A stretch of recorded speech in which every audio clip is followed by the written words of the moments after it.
All right. Well, hello, everyone, and welcome to episode 29 here at Eonan's Edge. Today, I bring to you the PF949. Let's jump in with some basic specs on this knife. This knife uses a drop point blade.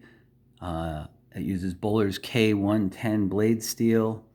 Has a two-tone finish, bead blasted here and on the front swage, and satin along the sides near the top of the spine. Is a flat grind. It has a usable blade surface of 3.5 inches. It uses green micarta scales that have a length of 4 7/8 inches. Tip to tail, this knife is 8 3/8. This is a manually deployed knife. It rides on ceramic bearings. It also has nested stainless steel liners that are both lightened to save weight. And it uses a really nice anodized titanium deep carry clip.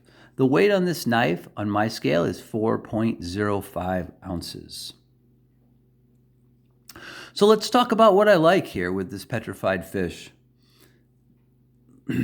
Overall, the presentation on this knife is great. I mean, when you look at this knife, it has a really great look to it. Between the two-tone blade steel and the overall finish on the micarta, it looks really, really great. The blade is very, very, very sexy looking on this with the two-tone finish. I love bead blasted blades myself as long as it's done properly and not overdone. Also, not a lot of billboarding. It says Petrified Fish right there on the blade. I would have maybe liked that to be moved up to here, but still very nice. And on the other side, just has the model number and the K110 for the steel. And that's it. So I can appreciate that they gave me a pretty nice, clean-looking blade. I really like that. As far as the ergos go, the ergos on the knife are really good. You get two grips with this knife. So again, large glove-sized hands I have.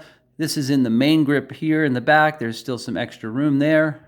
Nice and comfortable. And then you also get this forward grip right there, which is really nice as well. The finger choil is done really well.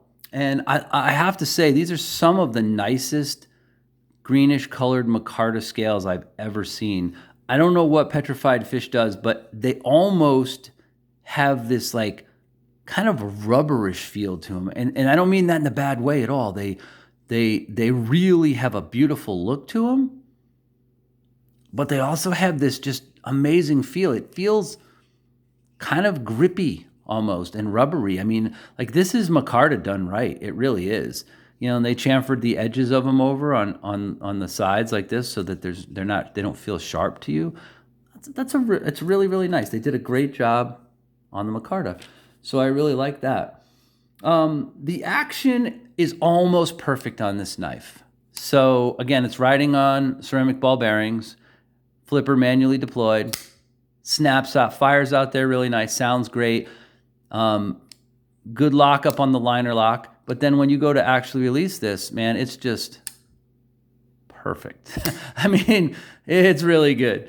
Also, they put some beveling here on the thumb relief. There you go. You can see it really nicely. So this thing is really easy on the thumb. It's not a hard detent.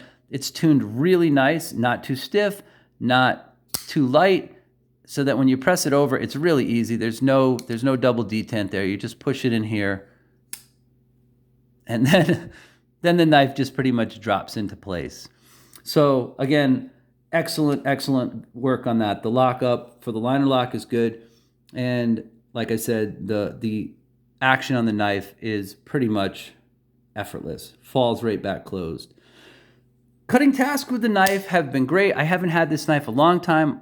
This is on loan, but it's also a knife that is for sale, and I think I'm going to just end up buying from the person who loaned it to me. I really like this knife a lot. I really love the size. I love the ergos on it. It feels really good. But cutting tasks. So this blade shape with this steel, and the K110, by the way, The K110 is Bowler K110 steel is a fine grained steel, and it has slightly, ever so slightly, more vanadium and more chromium in it than a standard D2 steel.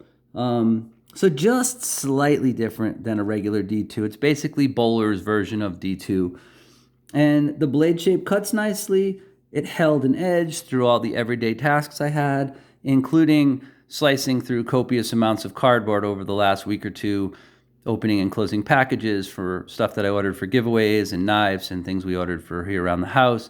Came with a pretty good edge on it, nice looking edge, and it still held that. I did give it a very light strop afterwards just to kind of freshen up the blade, but it's still slicey and it's held an edge really well. Are there any issues or dislikes with this particular knife? So there's lots to like about the 949 Petrified Fish, but there are two things to note. So those two things are, first, they did a really nice anodized tie pocket clip, but it doesn't have bevel-headed screws, so they took away a little bit of that room here, as you can see, to get in thicker pants or thicker clothing. And then the pocket clip is not reversible, so no lefty love here. You can't swap this thing over to the other side. And then the second thing is the knife does have a really good recess here, especially when you're in the forward position. And you can see there's a good amount of spine thickness here to put your thumb on. So this is nice. Your finger does want to rest right in this little recess, really nice. But I think they would have been well served to put just a little bit of jimping in here somewhere. Just something so that your finger was a little bit more locked into place right there. And again, the knife doesn't feel slippery. It doesn't feel, inadequate. But I think that would have just really finished off the good ergos on this knife and made them really great. I love that they gave you a full-size finger choil here. That's really cool too. Might have been nice to have a little sharpening choil right there, right at the very back of the blade, just so you had a little bit of separation. But again, very, very minor things. Overall, I mean, this knife, this is a really nice knife with some really cool features. So, Petrified Fish, they've really become known for offering well-made, budget-orientated knives, very budget-minded knives. And depending on where you buy this knife, it sells for between $55 and about $58 with this particular type of micarta scale on it. That's a fantastic deal for a knife like this, especially with the fit and finish quality of this knife, the overall looks of it. Again, nested liners just really makes the knife look more expensive than it is. It's not a very thick knife in your pocket, even though it has long scales. And, at just over 4 ounces, it's pretty light. So, again, this is in the $55 to about $57, $58 range. I should note, too, it's also available in a bunch of different scale options, colorways. And it comes in a slightly smaller knife that's probably about this big, about like that, that's called the 949X.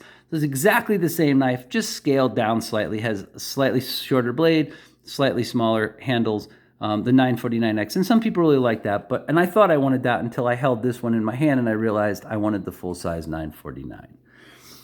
But if you're looking for a well-made, full-size budget knife that looks great and has great ergos, this may be for you. So let's take a look at some size comparisons real quick. Here it is next to Benchmade full-size Griptilian. And here it is next to a Demco 8020.5. So that gives you a pretty good idea of where this knife falls into the size range. All right, folks, that's all I got for today. Once again, this was the Petrified Fish PF949 in green micarta. I definitely can recommend this knife as a good, solid budget knife. I hope you've enjoyed watching the video. If you have, please hit the like button down there and also consider subscribing to my channel so you can be notified of future videos.